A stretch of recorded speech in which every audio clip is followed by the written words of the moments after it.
സഹോദരങ്ങളെ, പ്രഭാതവന്ദനം. ഇന്നത്തെ സുവിശേഷത്തിൽ ഈശോ പറയുകയാണ്, ഞാൻ നീതിമാന്മാരെ തേടിയല്ല പാപികളെ തേടിയാണ് വന്നിരിക്കുന്നത്.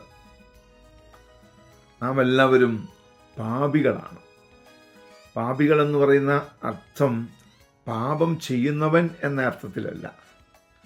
ഒരിക്കൽ പാപം ചെയ്തവനും എന്നാൽ പാപത്തെ ഉപേക്ഷിച്ചവനും വീണ്ടും പാപം ചെയ്യാൻ കഴിവുണ്ട് എങ്കിലും പാപം ചെയ്യാൻ ആഗ്രഹിക്കാത്തവനുമാണ് ദൈവസന്നിധിയിൽ പാപി. പാപം ചെയ്യുന്നവൻ പിശാചാണ് കേട്ടോ.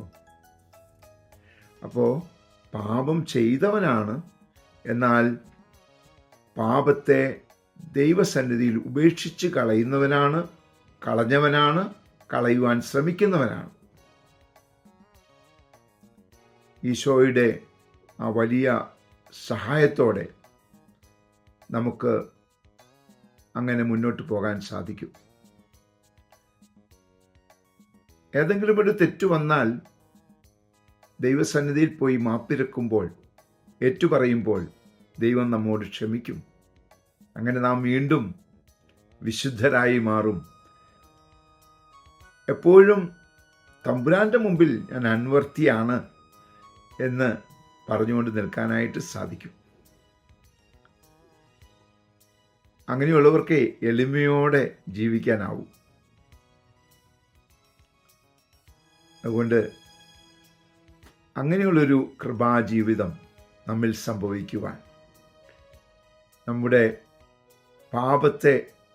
പാപമാകുന്ന ആ ഒരു പിശാചിനെ ഒഴിവാക്കിക്കൊണ്ട് നമുക്ക് മുൻപോട്ട് പോകാം.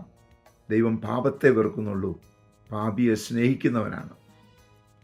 അവനോടൊപ്പം യാത്ര ചെയ്യാം. അവൻ പറഞ്ഞ മനോഹരമായ വാക്കുകൾ ഓർക്കാം. എൻ്റെ പിന്നാലെ വരുന്നവൻ അന്ധകാരത്തിൽ നടക്കുകയില്ല, മറിച്ച് അവനിൽ ജീവൻ്റെ പ്രകാശമുണ്ടായിരിക്കും. അങ്ങനെയുള്ളൊരു കൃപാജീവിതം നയിക്കുവാൻ ദൈവം നമ്മെ സമൃദ്ധമായി അനുഗ്രഹിക്കട്ടെ. പരിശുദ്ധ അമ്മയെ സഹായിക്കണേ. വിശുദ്ധ ഔസേപ്പിതാവേ, ഞങ്ങൾക്ക് വേണ്ടി പ്രാർത്ഥിക്കണേ. പരിശുദ്ധാത്മാവേ, എഴുന്നള്ളി വരണേ.